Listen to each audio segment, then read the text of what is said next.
एक युवक वर्षों तक अपने गुरु के साथ रहता था, लेकिन गुरु ने कभी उसे कुछ करने को नहीं कहा। वह हमेशा उनसे कहता कि आप मुझे कुछ कहे, कुछ आदेश दे। गुरु उससे कहते, मैं जो करता हूँ तुम बस वही करते जाओ, और जो मैं नहीं करता उसे तुम भी मत करो। लेकिन उसने कहा, ऐसा मुझे कुछ समझ नहीं आ रहा, मुझे कहीं और भेज दे। परंपरा के अनुसार ऐसा होता है कि अगर शिष्य मांग करे कि उसे शिक्षा लेने कहीं और भेजा जाए तो गुरु को उसे भेजना ही पड़ता है। गुरु ने कहा, चलो ठीक है, यहाँ से कुछ मील दूर एक सराय है, वहाँ तुम चले जाओ और 24 घंटे तक रुको। उस सराय का मालिक तुम्हें बहुत कुछ सिखा देगा। उसने गुरु को प्रणाम किया और वहां से सराय की ओर निकल गया। वह पूरे रास्ते यही सोचता रहा कि इतने बड़े गुरु जब मुझे कुछ ना सिखा पाए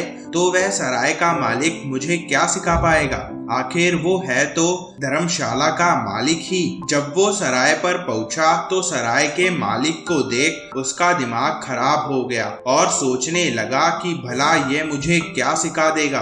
परंतु 24 घंटे तो रुकना ही था, गुरु का आदेश जो था। और साथ ही गुरु ने ये भी कहा था कि शायद वो धर्मशाला का मालिक कुछ कहे ना, पर तुम ध्यान से देखते रहना और उससे कुछ जानते रहना। इसलिए शिष्य उसे ध्यान से देखता रहा। शिष्य ने देखा कि वो दिन भर केवल धूल झाड़ता रहा, लोगों का आना जाना लगा रहता, कभी नया कमरा साफ करता तो कभी पुराना कमरा साफ करता, बस वो दिन भर धूल ही झाड़ता रहता। शाम को उसने देखा कि वो बर्तन ही मांज रहा था। वह बर्तन साफ करता करता ही सो गया। जब सुबह 5 बजे उस शिष्य की नींद खुली तो वह भागा भागा गया और उस सराय के मालिक को देखने लग गया कि आखिर वो कर क्या रहा है। उसने जाकर देखा कि वो फिर से बर्तन ही साफ कर रहा था। जिन बर्तनों को उसने रात को साफ कर लिया था वो उन्हें फिर से साफ कर रहा था। यह सब देखकर उस शिष्य से रहा नहीं गया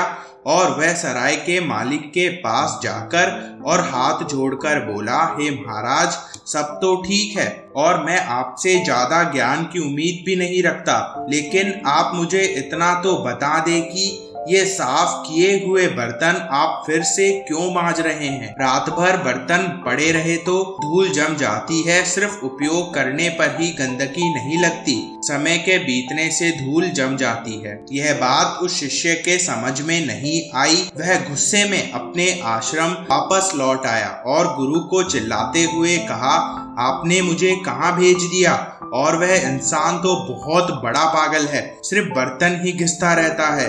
रात 12 बजे तक बर्तन साफ करता रहा और सुबह उठने के बाद भी बर्तन साफ करने लग गया। गुरु ने कहा, तू भी यही कर, नासमझ, इसलिए ही तुझे वहाँ भेजा था। पूरी रात भी घिस और घिसते घिसते ही सो जा और सुबह उठते ही फिर से घिस, क्योंकि समय के कारण भी धूल जम जाती है। दोस्तों, इस कहानी में गुरु अपने शिष्य को सिखाना चाहते थे कि समय बीतने के साथ हमारे दिमाग में नकारात्मक विचारों, हीन भावना, हिंसा आदि की धूल जम जाती है। इसलिए इस धूल को रोज साफ करते रहना चाहिए, क्योंकि हमारा दिमाग ऐसा ही बनाया गया है। अगर इसमें कोई पॉजिटिविटी मतलब सकारात्मक नहीं डालेंगे तो नकारात्मक को यह अपने आप ही आकर्षित कर लेता है। यहाँ पर गुरुजी उस शिष्य को यह सिखाना चाहते हैं कि हमें अपने लक्ष्यों को प्राप्त करने के लिए हमें खुद को बार बार यही याद दिलाते रहना चाहिए कि आप कौन हैं,